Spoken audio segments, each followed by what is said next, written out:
My name is Noku Dlamini. Artist name Noku Dlamini. I was born in Welkom, Free State, right here in South Africa. I'm a third child of 5. I got 3 brothers and 1 younger sister.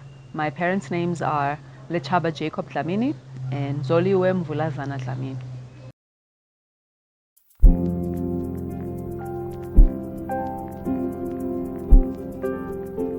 My artist name is Noku on purpose because in the US, for everyone who knows that they don't really like these long African names.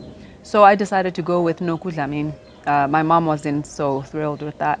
She asked me, why couldn't you just go with Nokanya or Kanya or Kanyile or something like that? And I said, well, that's technically still long. They still butcher Noku, which is 4 letters.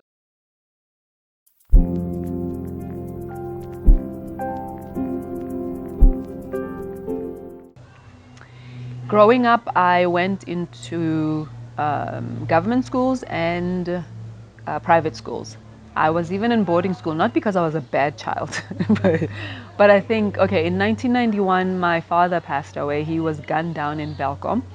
And so I think, my mom being, I believe she was 36 at the time with 5 children, maybe she needed a break a little bit, right? So my older brother was sent to boarding school here in Joburg. And then years later, I was sent to boarding school in Kronstadt. There's a school there called Calculus. So that's where I attended for 2 years, and then I went back to Welkom. When I graduated matric, I wanted to go to the same university as my friends, and my mom said, Ngege, you're going to a school by yourself. I want you to focus on school and all this. And then I decided, ooh, I got a better idea. Can I just go to America for 1 year? And then after the 1 year, I'll come back and I'll go to whatever school you want me to go to. And she said no. And my grandmother said, just let the child go. She'll come back. And my mom's like, okay, fine. So went to America for what was supposed to be a year. 9 months into my travels in America, and I went with a program called Open America. 9 months into that, I decided, yeah, I think I want to stay. So I called my mom. I remember it was the 24th of December. And I said, so I'm not coming back. And she was like, what do you mean? I don't have money to pay for American tuition. What do you mean you're not coming back? And I said, in America, 16-year-olds have jobs and they have apartments. I'm 19. I think I can do this. I'm older than them. And hey, at home, my mom was strict. So I'm like, I'm sure I can do this. And she said, okay, let's see. And that was 20 years ago.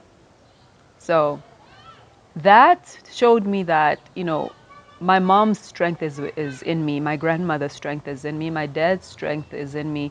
Losing a father at such a young age made all of us grow up fast. I think I was a very shy child. I was the child who probably did everything that the parents said they should do. In school, I did as the teachers did, but I was probably mischievous in the background a little bit because being Sabindu, I didn't want to get, what do you call it? I didn't want to get a hiding from my parents or the teachers. I still did get, probably at school, more so at school than at home. I remember one time my mom told us to go to sleep. And we didn't want to go to sleep because we wanted to watch scary movies. So back then in South Africa, scary movies played like at midnight. So we would stay up, and tomorrow was a school night. So my mom would go to sleep, and then she would hear the TV, and then she would come. Yay, it's Tatul. So my mom also is not a whipper, so she doesn't like to hit children. So she would throw shoes at you. So, and we thought it was funny, and the type of parenting, I think for her parenting style was different, right? She probably parented us the same, and maybe she shouldn't have, right? For me, I was one of those kids that all you had to do was talk to me and I would hear you. I didn't need a hiding or anything like that. My brothers, on the other hand, they needed imvubu. They always got imvubu because they rarely listened. And they thought I needed it too, but I don't think I did. So I remember one time we flooded our bathroom. We're taking a bath with my brother and sister, my younger brother and sister. And the older 2 were outside with friends. We were not allowed to have friends over during school days. So we flooded the bathroom saying we were swimming in the bathtub. So we filled the bathtub with water and we started paddling the water. And the water went everywhere. And back then, as you guys remember, bathrooms had carpet. It wasn't tile, right? So then I decide, okay, I'm done swimming now. So I get out of the bathtub, only to find out that there's so much water. And by what I'm about to say, you'll decide what type of child I was. So I was the first one to go to the phone and call my dad and tell him that they flooded this bathroom. Like I wasn't there, right? So my dad comes to see the damage, but somehow as a father, he knew I was also involved. He knew, right? But he knew and understood the type of child I was. So he went and called my two brothers, my older brothers who were outside, and said, what did I tell you? No friends during the week. Now look what the kids did. And my dad continued to make everybody lay on that wet carpet. He used to call me Ntombi. Ati Ntombi hambi yola ndimvubi amlaphayana. So now I'm excited thinking I'm somehow going to not have to lay down there too and get so I rush and I get it, and my dad continues. My younger sister, mind you, was there too, and I wasn't. I'm standing right next to my father going, oh yeah, I'm the one who told her I'm not going to get it. So he continues to whip them. When he's done, he comes and looks at me. And I'm thinking, oh snap, I thought I had somehow managed to not be part of this hiding that's happening. And he looks at me and says, what happened here was wrong, and I'm sure you were part of it. What? So the moment I did this, I already knew I'm about to get it too. So I start crying. Before he even touches me, I'm already crying. So then he takes two fingers and does this. Now, think about being 6 and that happening to you, right? You cry still. But then some people say, now you should have deserved him because you were in the bathtub. But I think my dad understood the type of child I was, that you just have to tell me that I disappointed you, and that was enough. You don't need to hit me for me to understand. But them four, they need it. And they probably still need it till today. They're not going to agree with me on that part. So from that, I think the type of person I am, it's like, you just tell me what I did wrong and I want to fix it. And if I say something to you that maybe offends you, I'll tell you that my intention was never to offend you. But if it's true, I cannot like undo the truth. I'll still tell you that, well, what I said was true, but I'm sorry, maybe the words I used were wrong, right? So I don't move away from the truth. I still say the truth. From that time that I learned that I have to say the truth or else impu BS. So that's why.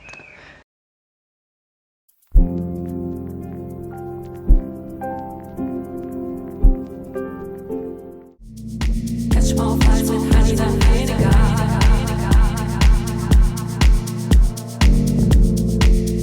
Let go of your anger.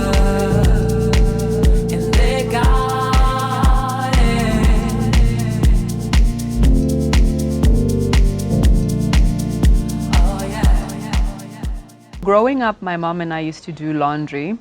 Right now she does it by herself. That's why I said growing up.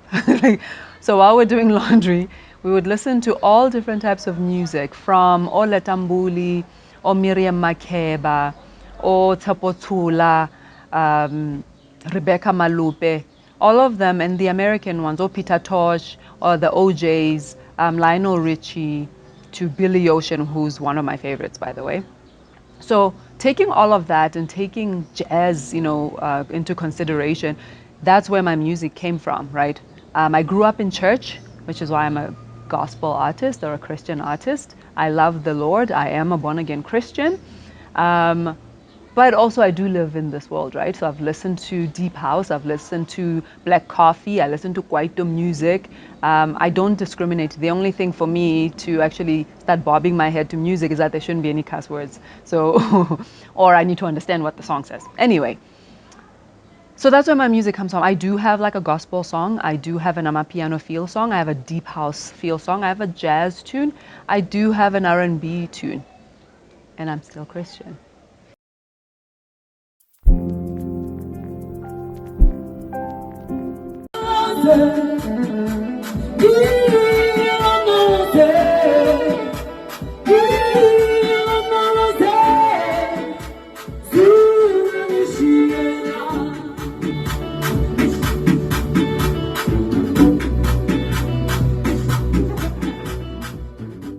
Because I feel like even in the Bible, Jesus did go and talk to the woman at the well. Jesus did not only talk to his disciples, right? There were only 12. But the day that he multiplied the loaves of fish, the loaves of bread and the fish, it wasn't just the disciples that were around Jesus. Now, I'm not saying that I am the Messiah, but I'm just saying that we are called to spread the word, right? Not only to Christians, but to also non-Christians alike. So that's why if I can get into a piano and touch a non-Christian and maybe stop them from doing something that they shouldn't be doing, that's negative. Why not, right? The word is not only for us Christians, it's for everyone on earth, as God created us all the same in his image.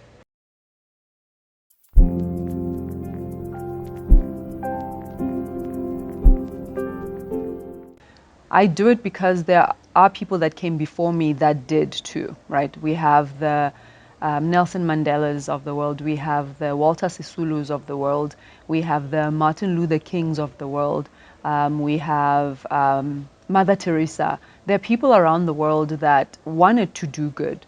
So, and those people were not going for everyone to change massive lives. If you just change a community, right? That's why there's an African proverb that says it takes a village, right? Not just to raise a child, but it also takes a village to move a village into the next level.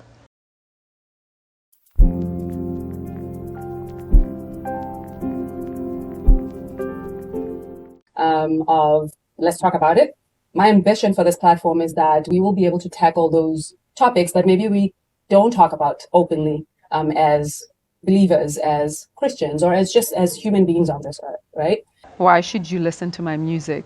Because you don't have a choice, you should. No kidding. Like, but you should listen to my music because for me it's a calling, right? And I've already said it before that if just one person, right? It's not a fame thing for me, it's a faith thing.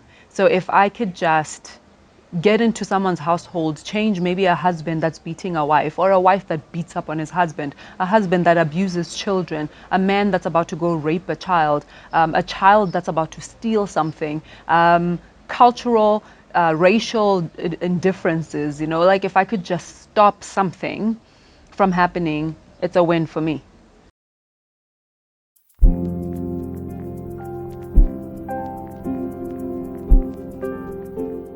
Let's just be happy, right? I think there's a song that says that actually. Let's live together as God intended us to live together as humans on this earth. Forget racial differences. Forget that one is white, one is black. And I always tell people I'm not black, by the way, because this is brown, it's not black. So at the end of the day, when you talk to a person, it shouldn't be about what race that they are. It shouldn't be about where they come from, what they have and what they don't. You know, you respect your elders, right? As we were taught to respect our elders, to do what's right. And that's all it's about.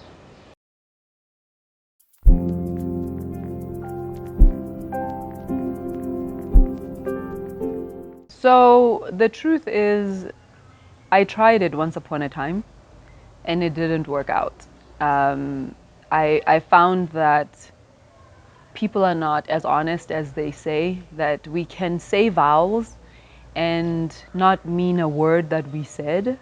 Even to this day, people say till death do us part and they still get divorced. So I think sometimes it's better when people write their own vows so that way you're not forced into repeating after the pastor that you had no intentions of living till forever. So to answer the question, yeah, so I once was married and I probably also didn't understand. I didn't understand what I was saying. He didn't understand what he was saying. My thing was, if I already told you not to do something and then you do it, right? I say don't cheat and then you cheat. That means then you're just trying to see, did I mean it or not? So then I want to prove a point that I did mean don't do it. So then I decided to end the marriage because there was a lot of infidelity and all of that stuff, and wasn't about that. That was the best decision that I could have made because also it opened me up to who I am today. It opened doors up for me. I learned back then what I don't want to repeat, and I think I learned who I am. That's my biggest achievement in life. I know who I am. I love who I am. I like what I do, and I like how I do it, and I like my mistakes, and I like the way I learn, and I like the pace with which I learn my mistakes. I don't want to be anybody else but me. Do I want to get married now? Yes. Where are you, Boaz? Because at this point, I mean, at this point, it has to be boys, right? Because I've been there, done that, and I'm sure he's been there, done that. And now we're looking at credit scores. We're looking at where you at. Hopefully, you have a savings account, you know, because I need to tell you like airtime, Mina. I need you to buy me airtime, snap. Like, but I'll tell you this: my husband, my future husband, I'm not a feminist, right? I don't believe in 50-50. I still believe that a woman does what a woman's supposed to do and a man should do what a man should do. Now, what is that?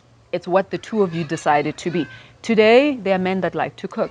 And there are men that don't like to mow the lawn. There are women that like to work outside and mow the lawn and they hate cooking. So I think marriage is you shape it in the way you want it to be. Marriage is no longer what our parents' marriages were. It's 2022, but we still don't move away from the core values. We don't move away from the 10 commandments. We don't move away from what the foundation that we have. But we can be fluid in what we do in the household. If your husband wants to help you wipe dishes, hey, listen, help me wipe dishes. If maybe you don't want to and I ask you to come, I'm not saying that. For me, it's bonding time. I'm like, we're continuing this bonding time. You don't know, you might be rewarded later. But the thing is, I might not cook for you tomorrow. At this age, everybody always asks me, how come you don't have children, right?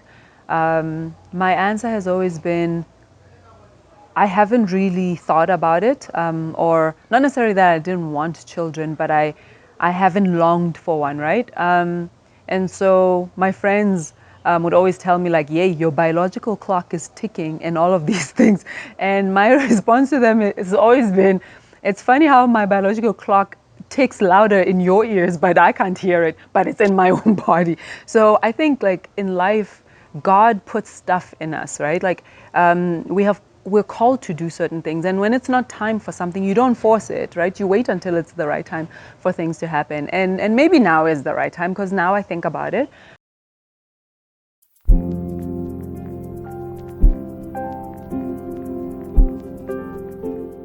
It's an EP. It has 4 songs. The first song is The Prayer. It's both in English and Zulu. It has the Lord's Prayer in there and Psalms 24. And then the second one is There's No Other Name. And that song just says, there is no one else worthy in this earth to be worshipped and praised but Christ. And there is no other way than through him. And the third one is actually his name is Jesus. I released that one this past Easter. And the song, just like the prayer, will bring you, not tooting my own horn, will bring you to your knees. If it doesn't bring you to your knees, it will bring you into recollection of what God has done for you. And if, let's say, you've lost a loved one and you felt like God wasn't on your side, when I lost my dad at the age of 9, I thought, why? Why, Lord, would you do that? There are people out there that their fathers maybe walked out on them, but now they want to come in and they don't want their fathers to come in. They're still mad. And, if I can just appeal to you, forgive your dad. At least you still have one that's still on this earth. Some of us want ours back, but we can't, right? Even as a 40-year-old woman, I still want to ask God why. Why did he think that it's okay for me to grow up without a father? But I know that he's the ultimate father. He is the giver, right? He's the Alpha and the Omega. So he knows why. And it's okay sometimes to question him, right? Do not question him into unbelief. Just question him. It's fine. He doesn't mind, actually, because he didn't make everything so easy for us to break down, right? And I said in due time, he will reveal that to me as well. Right? Maybe it was so that I trust him more, right? Because I trusted my father probably more than God. Maybe if he was still here, I wouldn't have looked up to God. I would have just sought my father. I don't know. Is it still fair? It's still not fair. But I didn't make it. I didn't create it. But here I am. I'm still here. And God is still providing for me. So izwi lakhe ngeke libuye lilambata. Izwi lakhe ngeke libuye lilambata loche. First song is Izwi lakhe. That one is Afrobeat, actually. Afrobeat meets jazz. Why I did that one, I got the beat from a Nigerian producer, and I just loved the beat. And I thought, why not write a song about Christ on Afrobeat? Izwi like it just means that his word will never return void. Nangomgqibelo kodwa ngecawa ziyawa, eh. So that one is a vibe. Like it's gonna make it's okay to twerk in the Lord. It's gonna make you move. And all these dances that my niece was trying to teach me, I can dance, like I said before. But Zizowa for real. Can't wait for you guys to listen to my music. I know you're going to love it. I would love to interact with you. DM me on Instagram. I'm actually more on Instagram and Facebook. On YouTube as well, after I post a song or upload a song, feel free to leave a comment. I do respond to the comments, nice ones. Even when you're not nice, I still pray for you and I still respond. I've come to give you praise. I've come to say thank you.